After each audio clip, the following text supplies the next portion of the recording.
Hi friends, today I will be discussing with you verbs and the different kinds of verbs. So first of all, what is the meaning of a verb? Verb is like the soul of a sentence. If there is no verb, there will be no sentence, there will be no grammar.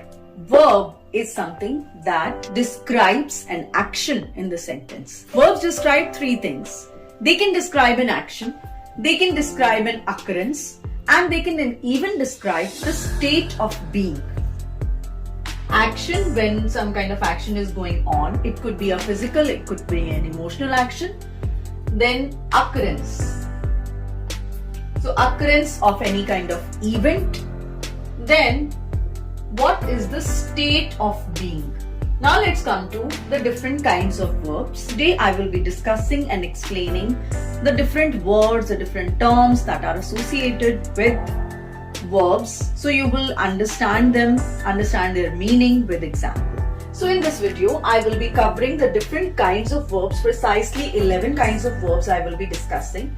Action verbs, stative verbs, transitive verbs, intransitive verbs, linking verbs, main verbs also. Well, main verbs is like an umbrella term. Then we'll be discussing what are helping verbs and or auxiliary verbs, what are modal verbs, and what are regular verbs, irregular verbs, finite verbs and infinite verbs. So stay tuned till the end of the video so that you will be able to understand the meanings of all the different kinds of verbs easily. Okay, let's get started. Action verbs. So action verbs are the verbs that describe an action like eat, sleep, drink, do, jump, even think. So as you can see, they are both physical as well as mental. Okay, now next is stative verbs. Stative verbs are the state of mind, the state of being, right? So state it could be your thoughts, it could be your feelings, emotions, opinions, your sense, what you feel, what you perceive, what you possess, and even measurement. But please remember, there is no ing form in the stative verb. I can give you an example as I think it's a good idea. She dislikes iced tea. This perfume smells nice. You look amazing. So now coming to transitive verbs. Transitive verbs are the verbs that accept one or more objects. They have a direct object associated with the verb. For example, I bought oranges. So oranges is the verb associated with the transitive. Object could be a person.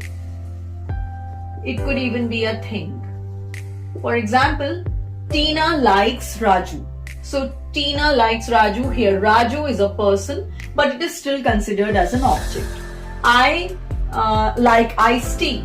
So I like a thing, then it is an object. So then also it is an object. Now coming to intransitive verb. Now as the name suggests, transitive accept objects and intransitive doesn't require objects.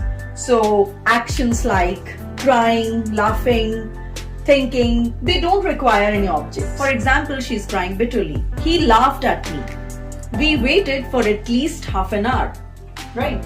Okay. Now coming to linking verbs. Linking verb is a link between subject and the rest of the sentence.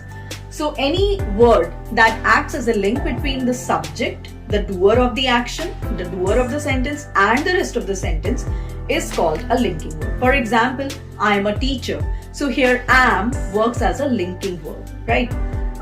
It can even be man is unhappy. So all the helping verbs basically, they act as linking verbs where there is a link between the subject and the rest of the sentence, right? For example, roses are red.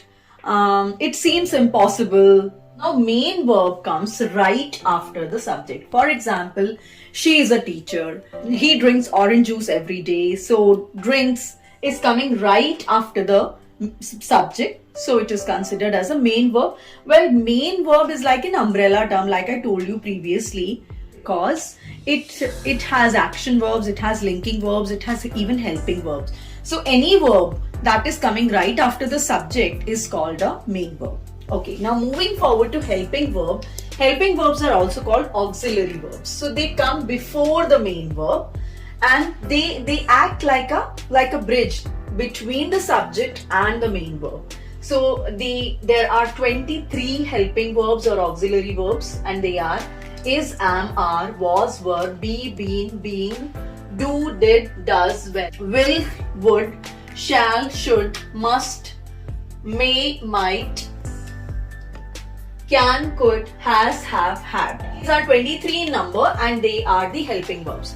Now let me tell you the difference between linking verb and helping verb. For example, I write a sentence like this. I say, he is a teacher. And I say, he is working as a teacher. It's a very simple sentence, right? In this sentence, is a linking verb. It is also a main verb because it is coming right after the subject, and it is also the link between the subject and the rest of the sentence. So this is a linking verb. Now, if I say he is working as a teacher, then main verb is work and ing form. So here is the helping verb rather than the linking verb, right? For example, can you do me a favor? So do is actually the main verb and can is the helping verb. Now modal verbs are like functions. They express ability, necessity, advice, willingness, permission and possibility. So there are these 9 verbs which are modal verbs also. These ones: will, would, shall, should, must, may, might, can, could. And then we have to, need to, mustn't. All those are modal verbs, right? So they express some certain kind of a function. Okay. Now coming to what are finite verbs. Finite verbs are the verbs that are used with the subject and they are, complete in themselves. They are, limited in themselves and they are grammatically correct in themselves. Example could be anything. He is working as a teacher. He is a teacher. So all the sentences which are she likes tea, she likes coffee. So any sentence that has verb as the main verb or a linking verb or a helping verb is a finite verb. It does not require any other verb to complete its meaning or to be grammatically correct. While on the other hand, there are non-finite verbs, which is like a different league altogether. And why I'm saying that is because even if there is a name verbs attached to them, they are actually not verbs.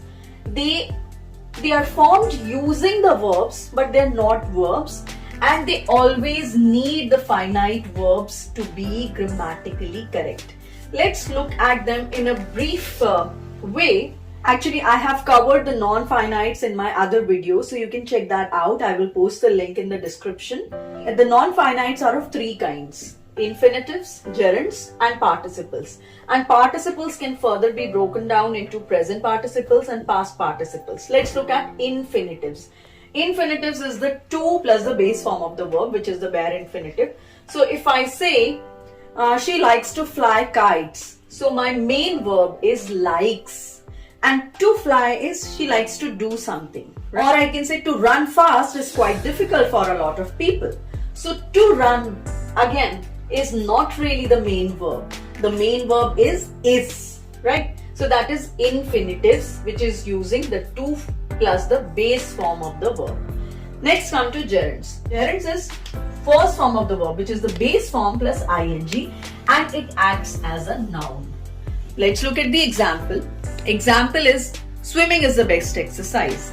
So the main verb here is and swimming is actually a gerund, which is used as a noun. I like to go shopping.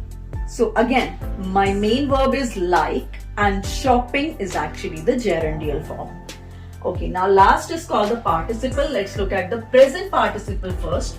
So that also takes the verb's first form plus ing form, but it doesn't act as a noun. It actually acts as either the adjective or the adverb. So if I say she likes watching me at work, so my main verb is likes and watching is the adverb. So what does she like? She likes watching. And watch in itself is a verb, but it is added with the ing form. And then it becomes the adverbial form. Now, if I say that book is quite engaging, so is again is the main verb, and engage plus ing, which is engaging, is the present participle form. Okay. Last is past participle, when you add the d or the ed form to make it as an adjective. For example, the washed clothes are lying downstairs, right? So my main verb is lying or is lying, and washed clothes. What kind of clothes? Washed clothes. So washed is the past participle, again a non-finite, right? Used as an adjective. I can even say she gave me a tensed look. So again, tensed look. Regular verbs are those verbs whose conjugation follows a typical pattern. And usually you form the past and the past participle by adding d or ed. For example, smile, the first form is smile and the second form is smiled and then smiled. So you are only adding d or ed. Similarly, decide, decided, decided. Now call, you will make the second form by adding the ed and the third form as well by adding ed. So as we see, we are following a typical pattern to conjugate these verb forms, and thus they are called regular verbs. Irregular verbs by definition means that this is a typical pattern, so it is definitely going to follow a different pattern. For example, the first form of do is do, the second is did, and the third is done. So do, did, done. Go, went, gone. Write, wrote, written. Teach, taught. Now some forms in the irregular verbs also, and even in the regular verbs, the second and the third form is the same. For example, buy, bought, find, found. And this one, teach, taught, right? So the best thing is you learn all the verb forms in order to use correct grammar. Now the last is phrasal verbs. Phrasal verbs actually is a combination of 2 or 3 words, out of which one is always a verb. So here, if we look at this, break and up. Break up. So this is a verb, and usually the other word, which is called a particle, is either a preposition or an adverb. So this is a preposition, break and up. Now if you look at the meaning of break and up separately, they have obviously different meanings, but if you look at it in totality like a phrase, then it means completely different, right? So break up means to call off something, to call off an engagement, to end a relationship, right? So again, call off is also phrasal verb. Okay. Now find out. So here find is a verb and out is again a preposition. Find out is to discover something, to find out about something. Now these are 2 particles, and this phrasal verb is made up of 3 words, where 2 are particles. Again, both of them are preposition. This is a verb. So come up with. She came up with a brilliant idea. So to come up with something is to think about something different. So that's all for today, students. I will see you in the next video very soon. If you like my work, please do subscribe to My English with Hira, and give it a thumbs up if you like this video, and share with your friends who are learning English, who are learning grammar, who are learning to speak correct English, and who want to improve their fluency. So stay tuned and keep learning. Bye-bye.